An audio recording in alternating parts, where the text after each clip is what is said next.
Most people don't stay broke because they're lazy. They stay broke because their thinking never changes. And that's harder to fix than effort. Being broke isn't just a money problem. It's a pattern of decisions, a pattern of reactions, a pattern of beliefs that feel normal because everyone around them shares the same ones. That's why it's invisible. If everyone you know struggles, struggle feels normal. If everyone you know is stressed about money, stress feels expected.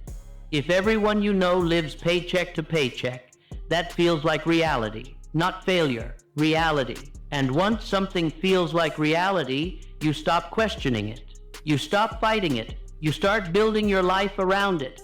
That's how temporary becomes permanent. Here's the first uncomfortable truth. Most people don't want to be rich. They want relief. They want bills handled. They want pressure gone. They want to stop worrying. That desire shapes everything. Because when relief is the goal, long-term thinking disappears. You choose what feels better now, not what builds power later. You take the safe job instead of the scalable one. You spend to feel okay instead of investing to feel free. You avoid risk not because it's wrong, but because stress already feels unbearable. So you design a life that reduces discomfort today and guarantees struggle tomorrow. That's not stupidity. That's survival thinking. And survival thinking is the enemy of wealth. Here's what nobody tells you. Broke thinking is reactive. Rich thinking is preemptive. Broke people wait for problems, then react emotionally. Rich people assume problems are coming and design around them calmly. That one difference compounds for decades. When you're broke, money controls your mood. A bill ruins your day. An unexpected expense creates panic. A small win feels like a miracle. So your nervous system is always activated, always alert, always stressed. And a stressed mind does not build wealth. It looks for escape, comfort, relief. That's why broke people spend emotionally, not irresponsibly. Emotionally, food, entertainment, small treats, anything to feel okay for a moment. And because everyone around them does the same thing, it feels justified. But here's the trap. Every emotional purchase teaches your brain something. It teaches your brain that money is for relief, not leverage. That lesson sticks. So even when income increases, behavior doesn't change. That's why raises don't fix people. They upgrade stress, more money, same habits, same thinking, same results, just at a higher level. That's how people stay broke forever while making more than ever. Now let's talk about the habit that locks people in permanently. Most people make decisions based on price, not cost. Price is what you pay today. Cost is what it steals from your future. Broke thinking asks, can I afford this? Rich thinking asks, what does this cost me long term? That difference changes everything. A cheap purchase that drains time, energy, or focus is expensive. An expensive investment that buys leverage is cheap, but broke thinking can't see that because it's trapped in short timeline. This week, this month, this bill. So decisions are optimized for survival, not growth. And survival never scales. Here's another truth that hurts. Most people stay broke because they avoid ownership. Not just business ownership, ownership of responsibility, ownership of outcomes, ownership of decisions. It feels safer to say, the system is broken. The economy is bad. The odds are stacked. And some of that is true. But notice something. Blame is comfortable. Responsibility is heavy. Once you accept responsibility, you lose excuses. And without excuses, you're exposed. You have to act. You have to choose. You have to risk being wrong. So most people choose blame instead. Not because they're weak, because blame protects identity. If it's not your fault, you don't have to change.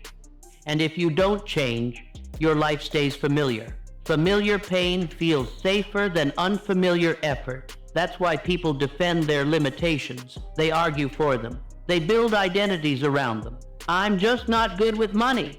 I'm not a business person.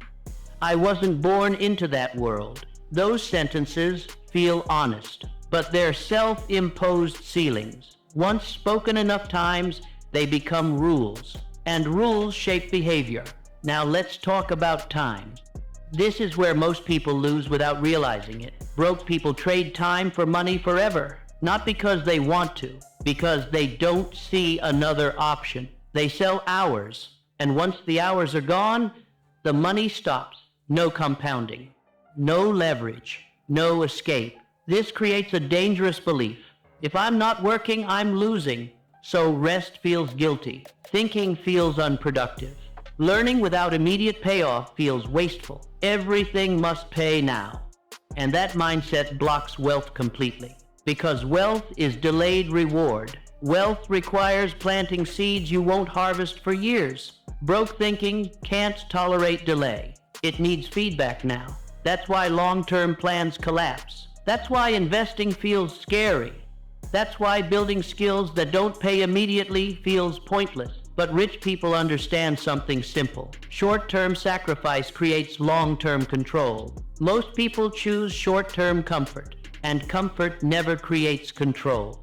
Here's another pattern you'll recognize. Broke people stay busy, always moving, always tired, always working hard, but nothing compounds. Every day resets to zero. They confuse motion with progress, busyness with importance, effort with effectiveness. So they feel productive, but remain stuck. And because they're exhausted, they don't have energy to think. Thinking requires space, calm, time without urgency. Broke systems remove all three. So people stay reactive, responding instead of designing. That's why advice doesn't work for them. They don't need more information. They need margin. But margin requires saying no to overtime, to distraction, to emotional spending, to short-term relief. And saying no feels like deprivation when you already feel deprived. So they don't. And the cycle continues. Now here's the most dangerous belief of all. Most people believe rich people are different, smarter, luckier, more confident. So they put wealth in a separate category, something other, something unreachable. That belief quietly absolves them from trying differently. Because if wealth requires being someone else, why bother? But the truth is more uncomfortable. The difference isn't intelligence. It's decision, speed, and direction. Rich people decide earlier. They choose paths sooner. They delay gratification longer. They tolerate uncertainty without panicking. That's it. No magic, no secret. Just psychological tolerance for discomfort. And most people never develop it because their environment punishes it. If you try something uncertain, people judge. If you delay comfort, people question you. If you don't follow the normal path, people warn you. So most people conform. They choose predictability over possibility. And predictability has a ceiling. Now notice something important. Most people don't stay broke because they fail. They stay broke because they never put themselves in a position to win. They avoid downside so aggressively that they also avoid upside. They protect stability at all costs, and stability feels smart until you realize it's capped. You can't get rich avoiding risk entirely. You can only get tired. This is where fear hides. Fear doesn't say, don't try. It says, be careful, be realistic, don't rush, don't risk too much. That advice sounds responsible, but when followed for decades, it guarantees mediocrity. Rich people are careful too, but they're careful about different things. They're careful about wasting time, about locking into low ceilings, about depending on one income source, about decisions that reduce future options. Broke people are careful about comfort, about judgment, about short-term security. Those priorities shape outcomes. Now let's talk about identity, because this is where everything locks in. Most people identify as workers, not builders, not owners, not strategists. Workers wait to be told what to do. Workers optimize effort. Workers trade time. And workers are replaceable. As long as someone sees themselves that way, wealth is impossible because wealth requires leverage, and leverage requires ownership. ownership of skills, ownership of systems, ownership of decisions. That identity shift is terrifying because once you stop seeing yourself as just a worker, you can't hide anymore. You can't blame your boss. You can't blame hours. You can't blame pay rates. You have to face your choices. So most people avoid that identity shift forever. They stay in the familiar role. They complain. They struggle. They survive. And they call it life. But something inside them knows this isn't how it's supposed to feel. Because once you see why most people stay broke, you have to face the harder question, why you might be on the same path. Once you see this pattern, you can't unsee it. And that's where things get uncomfortable. Because now the question isn't, why do most people stay broke? It's why am I still playing by the same rules? This is where most people stop listening. Not because they disagree, but because agreement forces responsibility. If the problem was luck, geography, or the system, you could relax. But if the problem is thinking, then change is required, and change threatens identity. Here's the internal resistance nobody talks about. Broke thinking isn't just a mindset. It's a social contract. Your family shares it. Your friends share it. Your co-workers share it.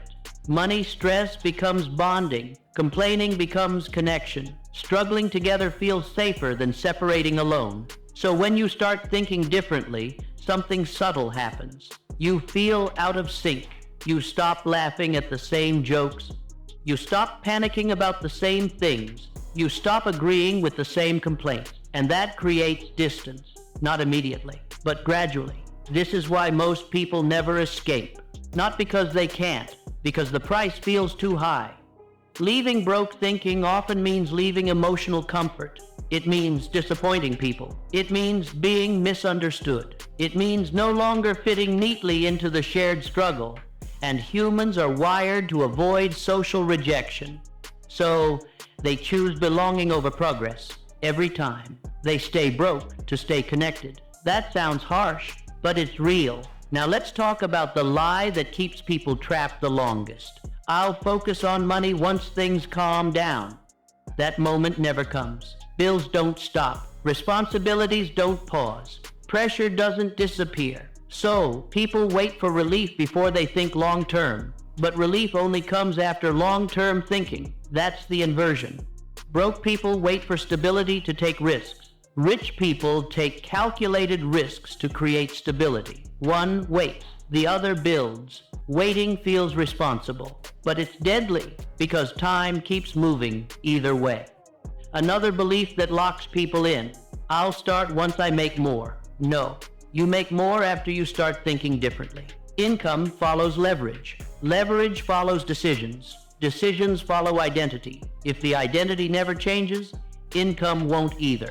That's why budgeting alone doesn't fix people. Saving alone doesn't fix people. Working harder alone doesn't fix people. Those are tools. Tools don't work if the operator thinks the same way. You can hand someone a hammer. If they still think like a worker, they'll look for nails, not structures. Now here's the shift that actually breaks the cycle. You stop asking, how do I make more money? And start asking, how do I increase control?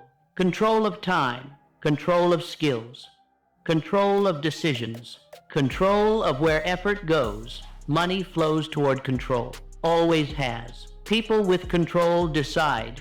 People without it react. And reacting is expensive.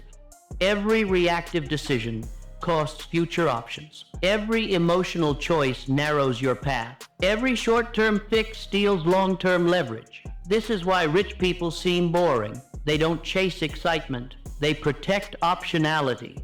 Optionality means choices. Choices mean power. Power means money follows. Most people do the opposite. They chase relief. Relief costs optionality. Less optionality means fewer choices. Fewer choices mean less power. Less power means money controls them. That loop repeats forever. Now let's talk about fear. Because this is where people lie to themselves. They say they're scared of failing. They're not. They're scared of being seen trying. Trying and failing quietly is one thing. Trying visibly and failing publicly is another. Broke thinking avoids embarrassment at all costs, so people choose paths with predictable outcomes. Even if those outcomes are small, even if those outcomes are painful, at least they're familiar. Wealth requires doing things that look stupid before they look smart. Learning skills that don't pay immediately. Saying no to comfort others expect you to accept. Spending time building things no one applauds yet. Most people can't tolerate that phase, so they never enter it. And because they never enter it, they stay broke. Not financially only, mentally. They never build the confidence that comes from creating leverage. They never experience money that arrives without hourly effort.